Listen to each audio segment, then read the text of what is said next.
Hello, Sim here. So it's been a little while since I've done a Netduma on test style video, but I also wanted to link back to my, well, not quite previous video, the one before that I covered the whole MTU and preemptive versus reactive and all this jazz. Because obviously I had quite a few reactions here and there, and it's like things didn't quite come across as clearly as I originally had in my head. So I'm hoping I can, correct that in this video.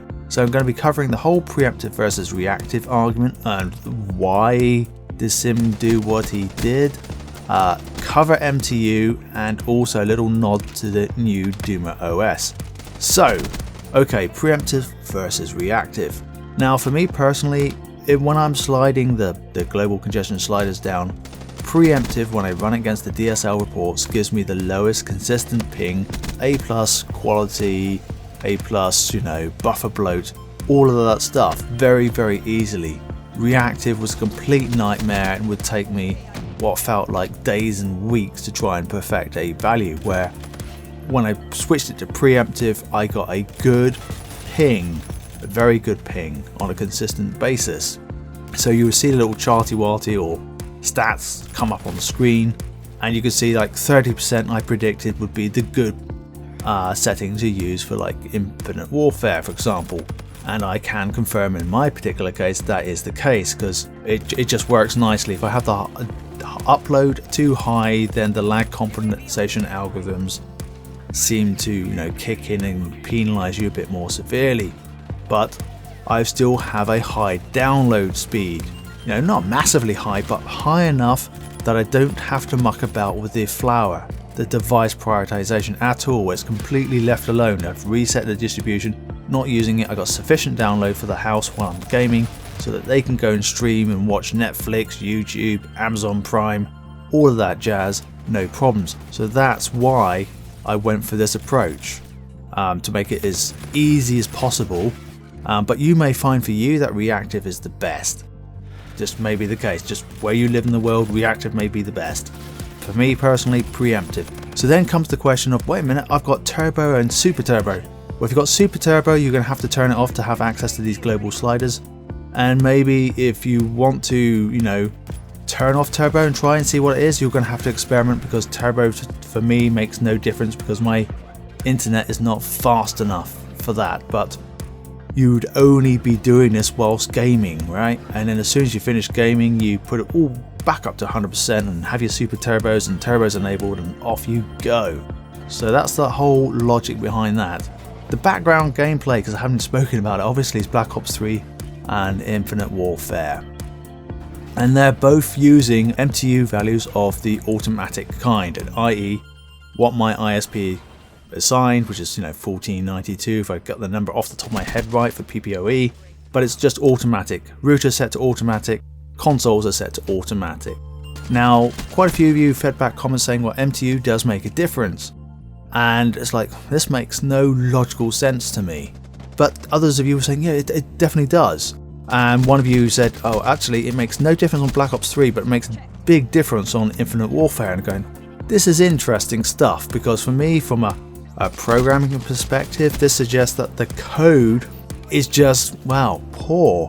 Basically that the MTU, the packet size that's being sent at the lower level and received by the game code, just can't deal efficiently with bigger packets, and therefore it's having a knock-on effect on your online gaming experience. That's the only reason I can think that MTU would make a difference. It shouldn't do if one has designed and written their code well. But if they haven't, they've got no proof, it's, that's the only reason I can think of why this would be the case.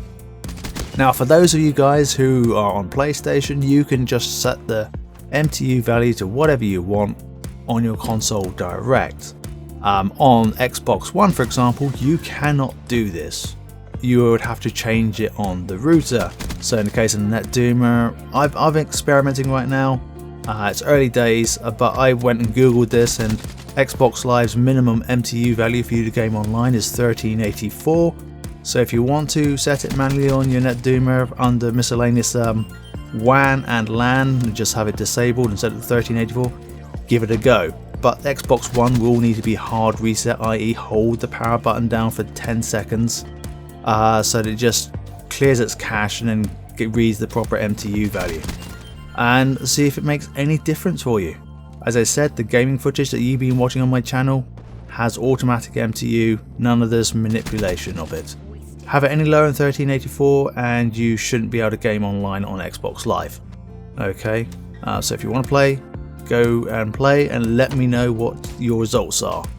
Right, so obviously the new Duma OS is coming around the corner, and at this point in time none of us really in the community know too much more than I alluded to in my previous video. But if I get the opportunity to test out the Duma, as I said, I won't be able to talk about it, and that's being confirmed because I haven't been confirmed that I will be beta testing it, but all of those who get the opportunity to do so will be signing an NDA, a non-disclosure agreement, which means, yep, you won't know anything until you are allowed to know. So if Sim goes silent, you know why. He's not talking about the Duma because he's under NDA. Well, that's it really. Black Ops 3 Infinite Warfare been running quite nicely on both platforms. Obviously, when you're playing with this stuff, do be aware that if your ISP's got problems, if PSN or Xbox Live is doing maintenance, or the Call of Duty dedicated servers are a bit temperamental, then expect it not to be perfect. But for my personal experience, the 30% values for me have been working fine, and on the whole, not 100% of the time. As I said, there's other things that are beyond your control. So I hope that cleared up questions and stuff. The whole purpose of throttling and stuff at this point in time is to get the best latency, i.e. the lowest ping.